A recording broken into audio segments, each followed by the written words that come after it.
go. Mike asked me, and say to Bobby, my good friend, he asked me back there, he said, do you ever get nervous? And he said, because I got up this morning and made breakfast for my kids. So I got to introduce the president. And what I say to you, Mike, you did a heck of a job, but I'd get nervous if I had to get up in the middle of the night, climb up a telephone pole, replace in the middle of a storm a connection that knocked out everybody's electricity, put a transformer in. That's what would make me nervous. So what you did was really good. I couldn't do what you do, pal. I couldn't do what you do. And I want to, and it's true, Mike, you're a union guy. Me too. I got in trouble, but I don't make any apologies for it. I'm a union guy. I support unions. Unions built the middle class. It's about time they start to get a piece of the action. To all my colleagues,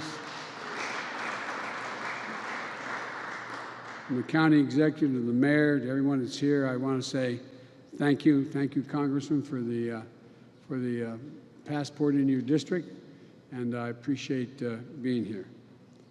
I'm honored to be with you. 2 years ago, I began my campaign here in Pittsburgh, saying I was running to rebuild the backbone of America. And today, I return as your president to lay out the vision of how I believe we do that, rebuild the backbone of America. It's a vision not seen through the eyes of Wall Street or Washington, but through the eyes of hardworking people, like the people I grew up with. People like Mike and his union family, union workers from this Carpenters Training Center. People like the folks I grew up with in Scranton and Claymont, Delaware.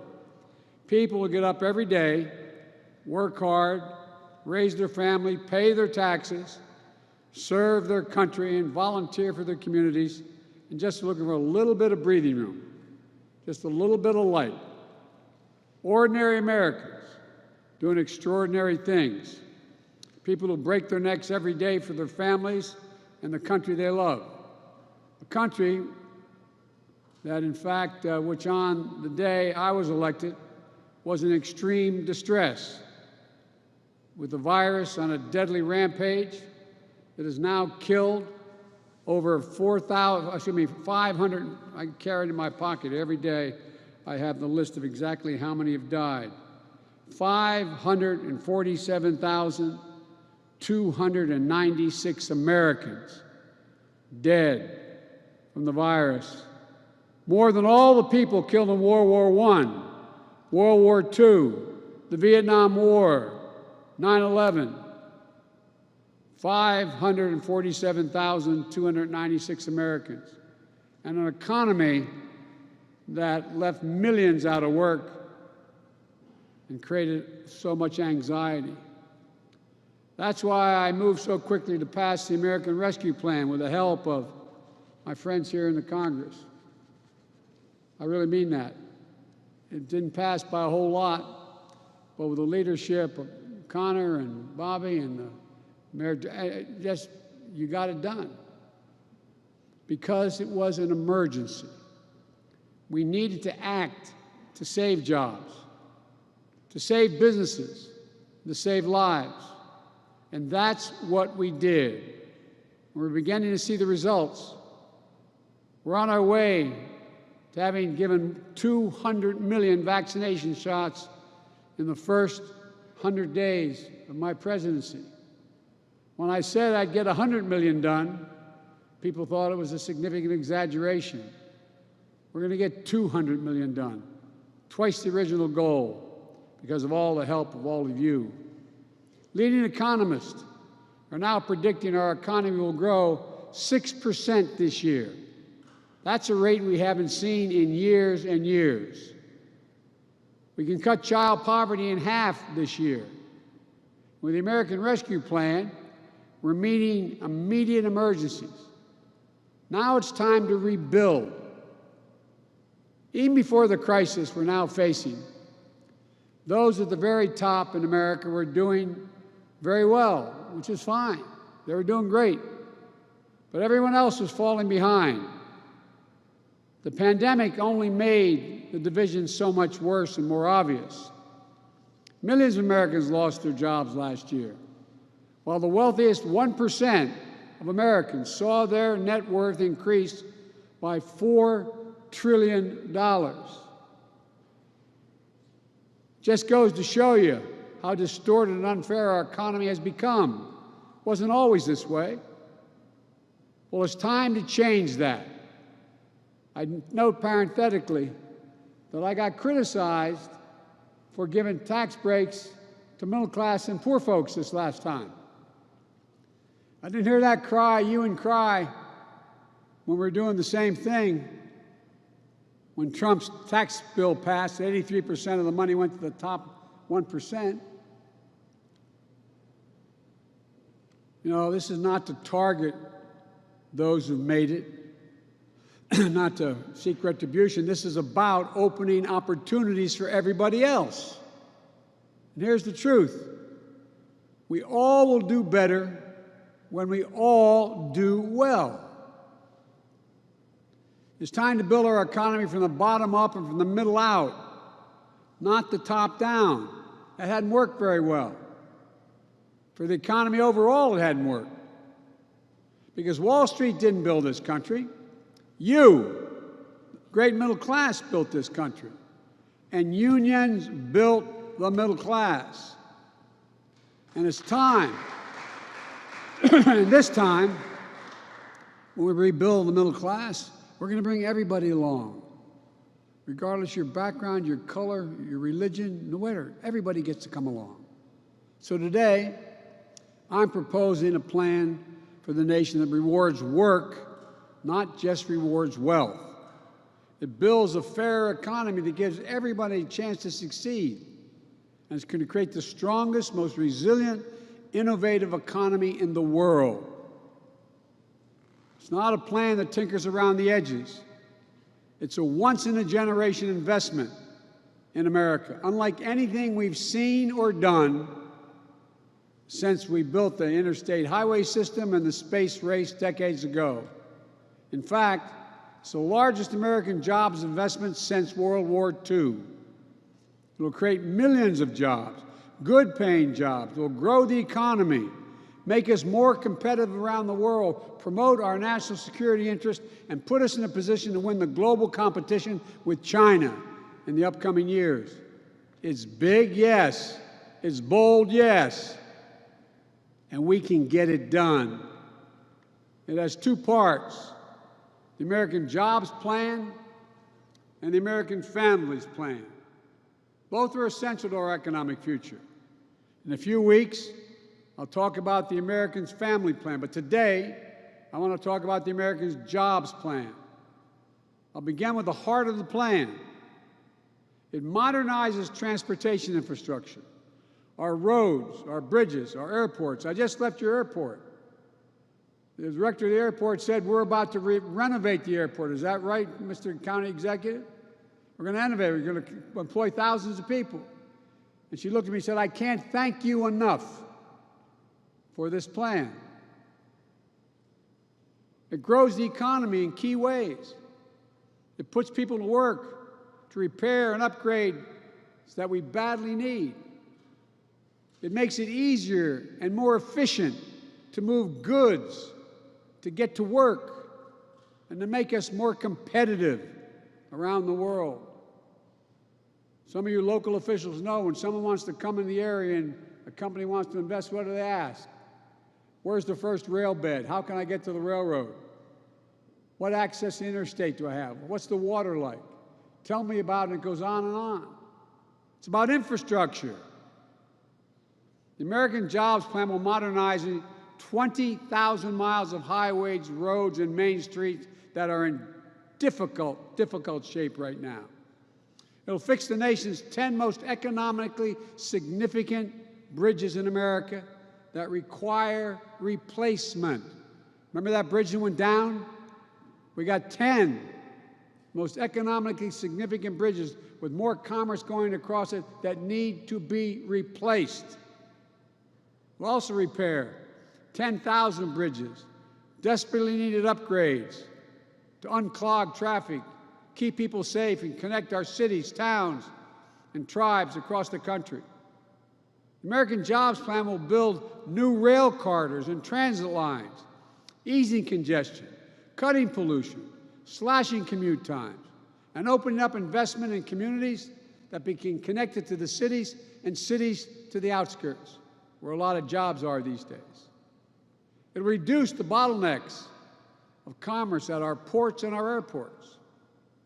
The American Jobs Plan will lead to a transformational progress in our effort to tackle climate change with American jobs and American ingenuity, protect our community from billions of dollars of damage from historic superstorms, floods, wildfires, droughts, year after year, by making our infrastructure more secure and resilient and seizing incredible opportunities for American workers and American farmers in a clean energy future.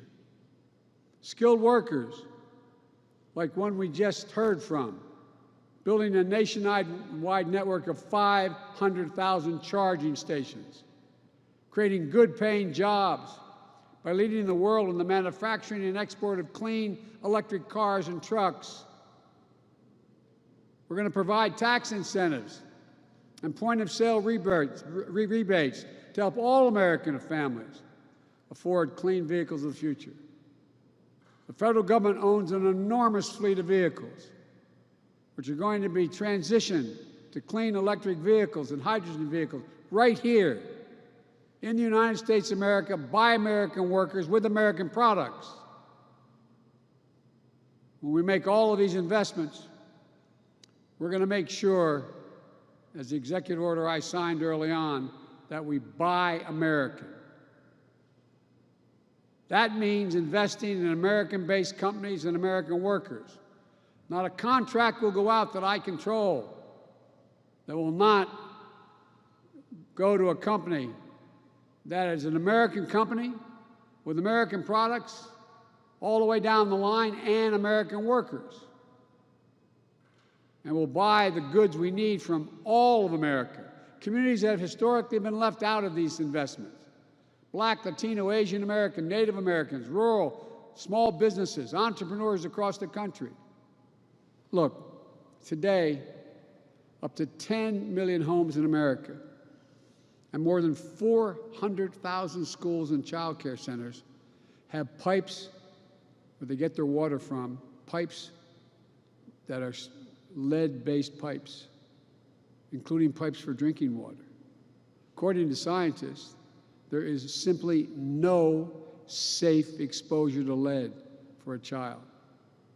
Lead can slow development, cause learning behaviors, and hearing problems. The American Jobs Plan will put plumbers and pipe fitters to work, replacing 100% of the nation's lead pipes and service lines. So every American, every child can turn on a faucet of our fountain and drink clean water. With each $5,000 investment, replacing a line that can mean up to $22,000 in health care costs saved. Chance to protect our children, help them learn and thrive. We can't delay. We can't delay another minute. It's long past due. You know, in America, where the early interest was in internet, this thing called the internet that we invested. We invented the early internet. It was invented here. Millions of Americans, though, lack access to reliable high-speed internet, including more than 35% of rural America. It's a disparity even more pronounced during this pandemic. American jobs will make sure every single American has access to high-quality, affordable, high-speed internet for businesses, for schools. And when I say affordable, I mean it. Americans pay too much for internet service. We're going to drive down the price for families who have service now and make it easier for families who don't have affordable service to be able to get it now. As we saw in Texas and elsewhere, Our electrical power and power grids are vulnerable to storms, catastrophic failures, and security lapses, with tragic results. My American Jobs Plan will put hundreds of thousands of people to work, hundreds of thousands of people to work, line workers, electricians, and laborers, laying thousands of miles of transmission line, building a modern, resilient, and fully clean grid, and capping hundreds of thousands of, literally, orphan oil and gas wells that need to be cleaned up because they're abandoned, paying the same exact rate that a union man or woman would get having dug that well in the first place. We'll build, upgrade, and weatherize affordable, energy-efficient housing and commercial buildings for millions of Americans. Even before the pandemic, millions of working families faced enormous financial and personal strain trying to raise their kids and care for their parents at the same time, the so-called sandwich generation, or family members with disability. You got a child at home, you can't stay home from work to take care of that child unless you lose, the child's at risk, or you lose your job, or you have an elderly parent you're taking care of. And seniors and people with disabilities living independently feel that strain as well, but we know if they can remain independently living, they live longer. American Jobs Plan is going to help in big ways. It's going to extend access to quality, affordable home community-based care. Think of expanded vital services like programs for seniors. Or think of home care workers going into homes of seniors and people with disabilities, cooking meals, helping them get around their homes, and helping them be able to live more independently. For too long, caregivers who are disproportionately women and women of color and immigrants have been unseen, underpaid, and undervalued. This plan, along with the American Families Plan, changes that with better wages, benefits, and opportunities for millions of people who will be able to get to work in an economy that works for them. You know, decades ago, the United States government used to spend 2% of its GDP, its gross domestic product, on research and development. Today, we spend less than 1%. I think it's 0.7%. Here's why that matters. We're one of only a few major economies in the world whose public investment in research and development as a share of GDP has declined constantly over the last 25 years. And we've fallen back. The rest of the world is closing in and closing in fast. We can't allow this to continue. American Jobs Plan is the biggest increase in our federal non-defense research and development spending on record. It's going to boost America's innovative edge in markets where global leadership is up for grabs. Markets like battery technology, biotechnology, computer chips, clean energy, the competition with China in particular. Critics say we shouldn't spend this money. They ask, what do we get out of it? Well, they said the same thing when we first flew into space for the first time. They said the same thing. Well, pushing the frontiers led to big benefits back home. When NASA created Apollo's digital flight control system, unheard of at the time, it led to technologies that help us today to drive our cars and fly our planes. When NASA invented ways to keep food safe for the astronauts, it led to programs that have been used for decades to keep food safe in supermarkets. At least 2,000 products and services have been developed and commercialized as a result of American space exploration. GPS has helped us find each other. Computer chips allow us to see and talk to one another, even when we're separated by mountains and oceans, singing happy birthday and watching the first steps of that new baby grandchild, comforting each other when comfort is needed. Think about what it means to you and your loved ones. We just have to imagine again. I had a long discussion with Xi Jinping, leader of China, and he called to congratulate me. We spent 2 hours on the phone. And he said, and I was astonished, my national security team and the China experts who were on the line, he said, you've always said, Mr. President, that you can define America in one word: possibilities. That's who we are. In America, anything's possible. Like what we did with vaccines a decade ago, that laid the foundation for COVID-19 vaccines we have today. Like we did when the interstate highway system that transformed the way we traveled, lived, worked, and developed. Americans could visit relatives anywhere in the country with just a family station wagon. Business here in Pittsburgh could load up a truck, get a product to Portland or Phoenix. To this day, about a quarter of all the miles Americans drive each year on one of those very original highways. Imagine what we can do, what's within our reach if we modernize those highways. You and your family could travel coast to coast without a single tank of gas on board a high-speed train. We can connect high-speed, affordable, reliable internet wherever you live. Imagine knowing that you are handing your children and grandchildren a country that will lead the world in producing clean energy technology and will need to address one of the biggest threats of our time. That's what we'll do. Altogether, along with the American Rescue Plan, the proposal I put forward will create millions of jobs, estimated by some Wall Street outfits over 18 million jobs over 4 years, good paying jobs. It also works to level the playing field, empower workers, and ensure that the new jobs are good jobs that you can raise a family on, and ensure free and fair choice to organize and bargain collectively. That's why my plan asks Congress to pass the Protecting the Right to Organize Act, the PRO Act, and send it to my desk. This plan is important, not only for what and how it builds, but it's also important to where we build. It includes everyone, regardless of your race or your zip code. Too often, economic growth and recovery is concentrated on the coast. Too often, investments have failed to meet the needs of marginalized communities left behind. There is talent, innovation everywhere.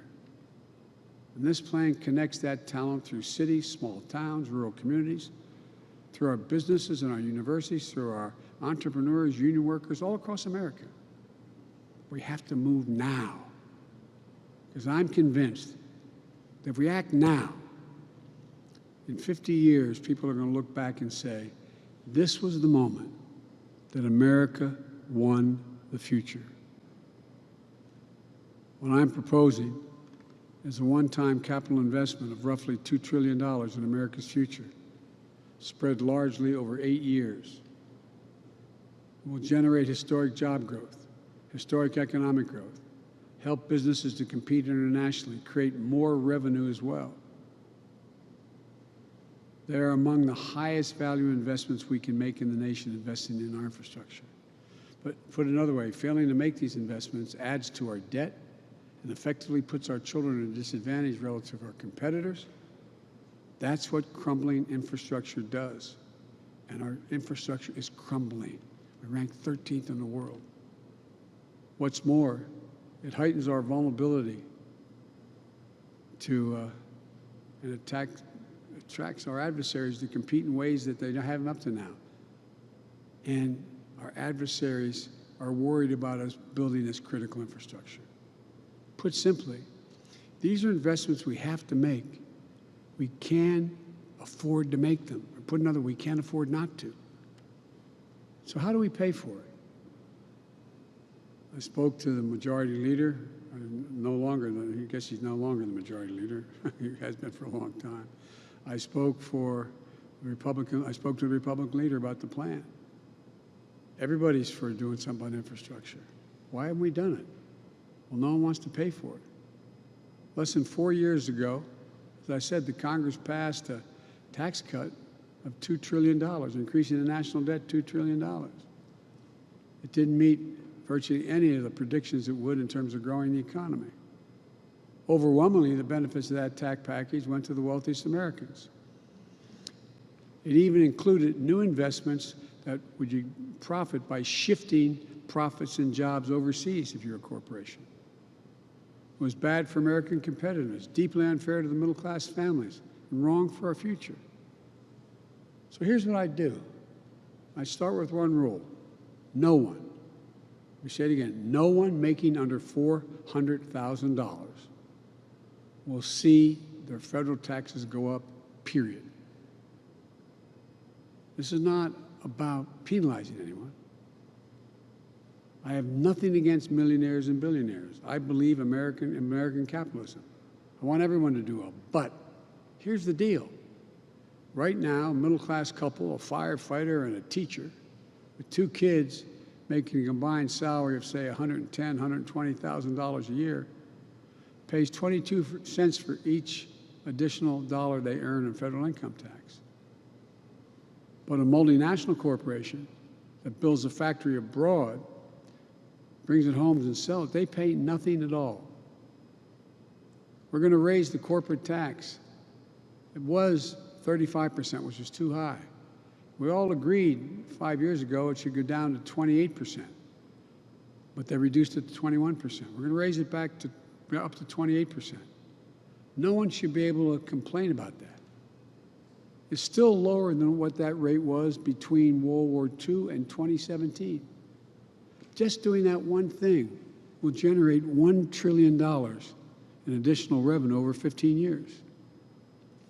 In 2019, an independent analysis found that there are 91, let me say it again, 91 Fortune 500 companies, biggest companies in the world, including Amazon, that use various loopholes so they pay not a single solitary penny in federal income tax. I don't want to punish them. That's just wrong. That's just wrong. A fireman, a teacher paying 22%. Amazon and 90 other major corporations paying 0 in federal taxes. I'm going to put an end to that. Here's how we'll do it. We're establishing a global minimum tax for U.S. corporations at 21%. We're going to level the international playing field. That alone will raise $1 trillion over 15 years. We'll also eliminate deductions by corporations for offshoring jobs and shifting assets overseas. You do that, you pay a penalty. You don't get a reward, in my plan. And use the savings from that to give companies tax credits to locate manufacturing here and manufacturing and production here in the United States. And we'll significantly ramp up the IRS enforcement against corporations who either fail to report their incomes or underreport. It's estimated that could raise hundreds of billions of dollars. All this adds up to more than what I proposed to spend in just 15 years. It's honest, it's fiscally responsible, and by the way, as the experts will tell you, it reduces the debt, the federal debt over the long haul. But let me be clear. These are my ideas on how to pay for this plan. If others have additional ideas, let them come forward. I'm open to other ideas so long as they do not impose any tax increase on people making less than $400,000. Let me close with this. Historically, infrastructure had been a bipartisan undertaking, many times led by Republicans. It was Abraham Lincoln who built the Transcontinental Railroad. Dwight Eisenhower, Republican, the interstate highway system. I could go on. And I don't think you'll find a Republican today in the House or Senate, maybe I'm wrong, gentlemen, who doesn't think we have to improve our infrastructure. They know China and other countries are eating our lunch. So there's no reason why it can't be bipartisan again. The divisions of the moment shouldn't stop us from doing the right thing for the future. I'm going to bring Republicans into the Oval Office, listen to them, what they have to say, and be open to other ideas. We'll have a good faith negotiation with any Republican who wants to help get this done. But we have to get it done. I truly believe we're in a moment where history is going to look back on this time as a fundamental choice having been made between democracies and autocracies. You know, there's a lot of autocrats in the world who think the reason why they're going to win is democracies can't reach consensus any longer. Autocracies do. That's what competition between America and China and the rest of the world is all about. It's a basic question. Can democracies still deliver for their people? Can they get a majority? I believe we can. I believe we must. Delivering for the American people is what the American Rescue Plan was all about. And it's been overwhelmingly popular when I wrote it. Everybody said I had no bipartisan support. We're overwhelming bipartisan support with registered Republican voters. And ask around. If you live in a town with a Republican mayor, a Republican county executive, or a Republican governor, ask them how many would rather get rid of the plan. Ask them if it helped them at all. It's what the American Job Plan is about. The new one I'm proposing. I hope Republicans in Congress will join this effort. I hope and I believe a number of businesses will join this effort. And I hope and believe the American people will join this effort. Democrats, Republicans, and Independents, we can do this. We have to do this. We will do this. We just have to remember, this is the United States of America. And I've said it 1,000 times. There's nothing beyond our capacity if we act together. So it's time to move together. Thank you, and I hope I get to come back to see you folks after this plan is passed. And the question is, you have to attract even more apprentices, more people, because we're building so much. God bless you all, and may God protect our troops. Thank you.